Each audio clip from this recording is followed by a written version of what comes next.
This one, I just brushed over this. There's a whole lot of, you remember when China brokered that whole Saudi and Iran deal? Yeah. Remember that was this big news about how China just caused peace in the Middle East. We saw Sure. all of the China propaganda outlets that were pumping this out. We just, Chinese government just brokered peace. It's unheard of. The U.S. used bombs, China used peace, and all this kind of stuff. Well, there have been some benefits from their brokerage because there's this very scary group called, I guess, the Houthis or Houthis, and what they do is, I guess, they're Iran-backed. Who, this? Who? This? We'll say, who? This? Yeah, exactly. I have no idea. Yeah. Bad group, though. What they do is they have stopped. I don't know why no one's talking about this. This is actually one time I can actually say this. Yeah. Until I read this article, I didn't know about this. They are blocking off a very popular shipping route around Africa, right? And they're blocking off all of these container ships that are trying to get through. Except what people have found out, according to this article, is that they're allowing China shipment company Costco, C-O-S-C-O. Not Costco. Not Costco. It's Costco. Because, of course, hey, may as well knock off that name. I think the logo even looks the same, doesn't it? It does. I just looked at it, yeah. Anyway, this shipping company has been allowed to go through while they choke everything off, right? Yeah.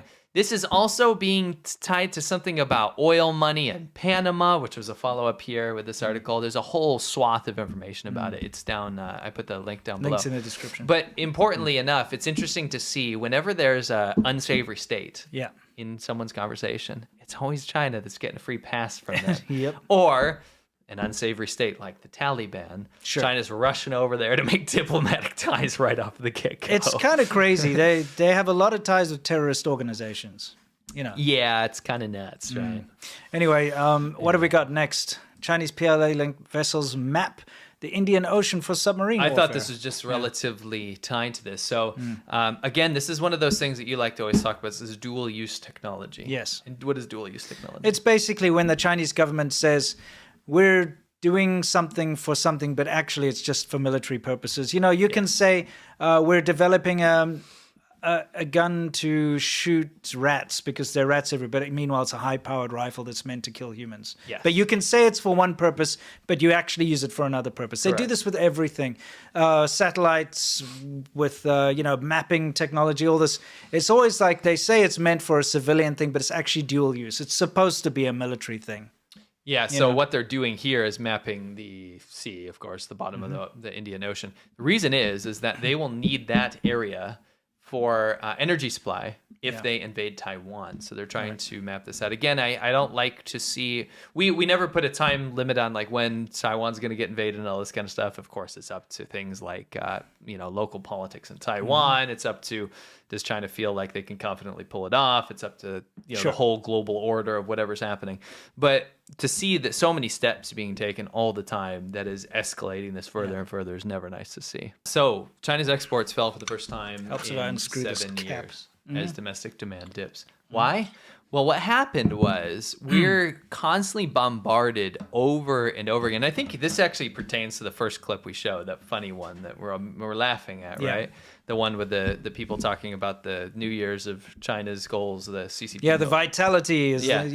Now, as funny as all that stuff is, it really is emblematic of what China's trying to do. And what they're trying to do is just over and over again cook the books, lie about it, and pretend like everything's okay. Because if they pretend like everything's okay, foreign investment remains pumping into China, the economy gets propped up, everything kind of goes as it always has been. But with the more transparency and data that people are figuring out how to actually measure things and the power of the internet now, they're kind of seeing behind the facade of the Chinese government's reports on the economy. Yeah. And now we're looking at just the polar opposite of what China keeps saying. Right. The real data is that the exports to the U.S. have plummeted. Right. And that is not a good thing when you're in almost your entire economy is based on manufacturing and exports. Right. Now, the exports to other countries, they didn't necessarily fall, but our biggest trade partner is China. Right. Yes. So when that takes a massive hit, it's a massive hit to the global economy, China's economy, and China-U.S. relations at large. Yes. It was pretty gloomy data, right? 2016 was the last time that the trade, the trade plummeted.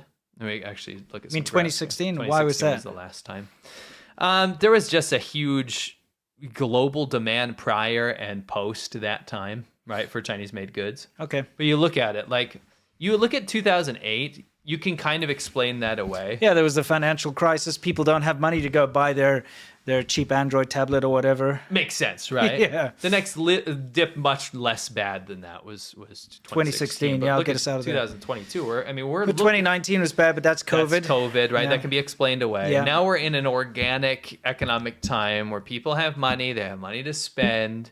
And despite all the ads you see for all these services that are selling you cheap Chinese goods, exports to the US are low, at an all-time low since 2016. So it's pretty nuts to see such bad, good propaganda coming out from China about their growth and cooperation and how much they're actually exporting versus the reality of the situation. Yeah, of course. Look, when people have to go out there and say things so loudly, they're usually experiencing the opposite. They're trying to hide something. Yes. Right? It's like, somebody who's living day to day and they don't have enough money to spend on anything, but they'll buy a BMW on credit to say, like, look how wealthy I am, type thing, just to divert attention away. And that's what's going on with China. That's good. That's a good analogy, yeah.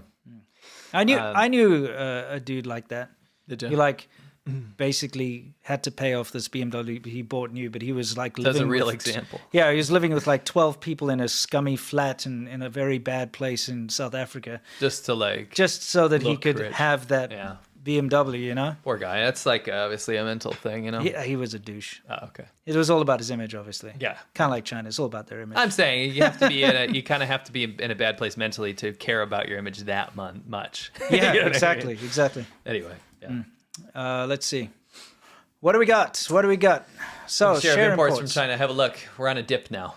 We're on a dip now, and this is kind of emblematic of the whole cool down. If you go look at Chinese propaganda, and again, I think every time you can go look at it, you can get an idea of what's really happening by saying. And I know this is oversimplifying it, but just think of the opposite. Yeah. When you see so much stuff coming out of China about how the economy is, totally fine, it's great, steady growth, high quality development. When you hear these buzzwords over and over and over again, you look into it, you go, something must be wrong. Gaslight domestic product. It's called gaslight domestic product. I think you just figured something out. Can we coin this term? Yeah, I think we should. That's incredible. Yeah, that's gaslight domestic product. Yeah, that's what China does. That's the official name. name. Yeah, the GDP, yeah. Yeah. You can check in any journal. Yeah, that's what it is. Yeah. I like it. Yeah. Anyway, that's that's that. There's some stuff down in the description you can check out. I would say tastes like industrial runoff. This snack is just a menace to society. I'm not looking forward to this. It's kind of like hell. It's hell. It's hell. Like It's not kind of like hell. This is what hell probably is. You don't want to be eating something that came out of an industrial park in China. Yeah. Oh, it smells like meat. It it does smell like meat. It smells like dog food. Oh, does it? Oh, it really does. These are so preserved. Yeah. You could put this in a mummy's tomb. Tastes a little bit like cigarette ash. That's just rubber. Look at that. It's bendy. Look at it. It's rubber, dude. Woo! That was a spectacular feast.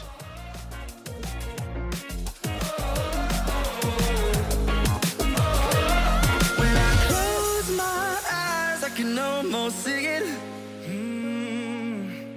When I take a breath, you fill up my lungs. And if my mind